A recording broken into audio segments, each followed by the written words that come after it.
Good day, welcome to another episode of So What? In the last years, of course, we have seen internet taking over in many ways in a very positive fashion. We've also seen a new vocabulary. We have words such as phishing, nothing to do with spending a weekend on a boat and drinking beer. We have Trojan viruses, nothing to do with ancient mythology nor human illness. We have worms, or not things that walk around. We have browsers, we have networks, we have operating systems, we have Cambridge Analytics, we have Facebook fraud, harvesting data, and so the list goes on. The question is, of course, what does it all mean? Is it really all that important? Is it of passing interest? Should we be concerned about it? Businesses, governments, ordinary consumers and households. To answer this and similar questions, we're very honoured to have with us here Martin Butler. Martin is not only head of our MBA programs, but also a very well-known and sought-after speaker and lecturer in the fields of ICT, well, technology in general, technology management, ICT, all things digital, and anything related to that. So Martin, welcome. Thank you. And just give us some idea, is it important? Should we be aware of this? Is it bad? Is it getting worse? Is the worst to come? I think it is important. I most definitely think it's important. I think it's interesting times that we are living in. Technology is changing the context within which we manage the businesses. I think it's been true for 200 years. But I think the exponential rate at which technology is changing is making it more important. In terms of getting worse, I do think so. I think there are certain challenges. There are probably certain things that we are better protected against. Some of the traditional exploits and attack mechanisms of how they access the jewels of the companies, that I think we are fairly good in securing that. But I do think there are some new challenges. You mentioned the Facebook, the whole privacy debate that we're having at the moment. And I think probably the level of sophistication of some of the attacks is keeping on to, is increasing at also the exponential rate. So yes, I think it's important. And in South Africa, how do we fare or disfare? Yeah, probably disfare is the correct word. The latest checkpoint report that talks about global vulnerabilities, and in this instance specifically phishing, we came up as the most targeted nation in the world. So the ratio in terms of phishing emails versus normal emails, South Africa is the most exploited country in the world.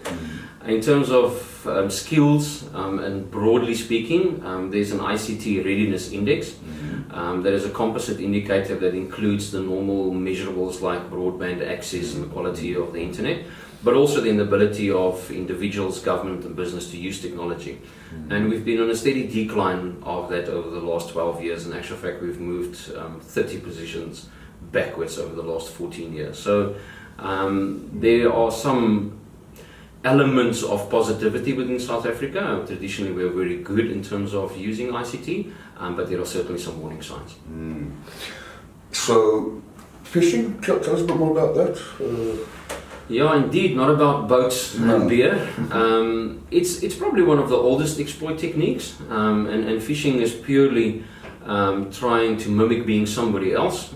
So I would send an email to you and I would impersonate your bank manager or somebody that you have a trusted relationship with, and then with that email I would then ask for the keys to the kingdom. I would ask for your bank account details, your login details, and we see that university employees are being targeted for their login credentials for simple exploits of getting access to the internet bandwidth. And the normal consumers are normally exploited to get access to anything of financial value. It could be your login at the receiver of revenue, it could be your bank account details. And it's fairly well known, fairly well described, but it continues because for every million phishing emails that's sent out, you only need 10 or 20 or 100 people to click through, and then it's still worth it. So here comes the key question, the so what question. Can and should businesses, government departments, I'm sure they should, but what can you do about it? Or put differently, what will the implication be if they don't try to do something about it? Andrée, I think the implications is as we become more reliant on technology, if we just think in the business school context, we now grade online, our students write online. You know, if we had a flood 5 years ago and we lost the student exam papers, we had a problem because the students need to rewrite that. Today that flood is electronic and we lose our operating ability because we do things online. So I think the answer is depending on the extent to which you automate and to which you digitize your processes, most definitely, and the trend is definitely to digitize and automate more. So we are becoming highly reliant upon that. And it's interesting, I had students from Kenya in the classroom yesterday, and we talked about the M-Pesa, the example of using mobile money in Kenya. And the one student then said to me, well, Kenya is 70% of financial transactions in Kenya is on M-Pesa. And she says M-Pesa was off for a day. And she said it was chaos, absolute chaos, because they couldn't pay for minibus taxis, they couldn't pay for groceries. So, and that answers your question. Depending to the extent that we are digitizing, it could be rather important for us to protect. So we ignore this at our peril. Absolutely. And perhaps just a final question or comment: cyber warfare, will that be the nature of the Third World War, or is that a bit of a science fiction over dramatization? I think generally speaking, people are saying that this Third World War is either about water or natural resources, or it's cyber warfare. I don't think so. I think the cyber warfare is very subtle.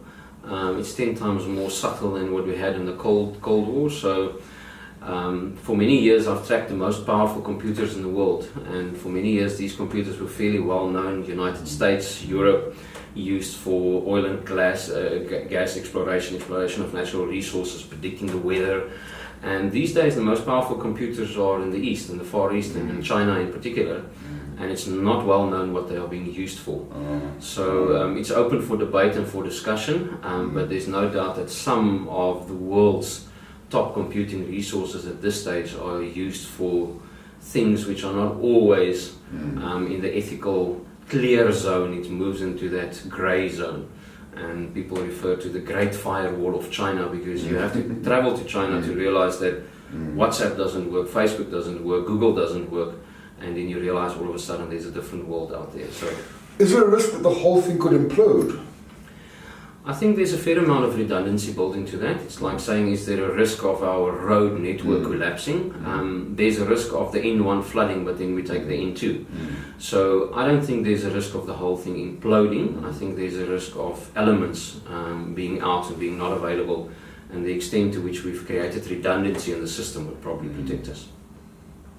Right, thank you very much, Martin, for your valuable time, and we look forward to speaking again one day. Thank you, Andrée.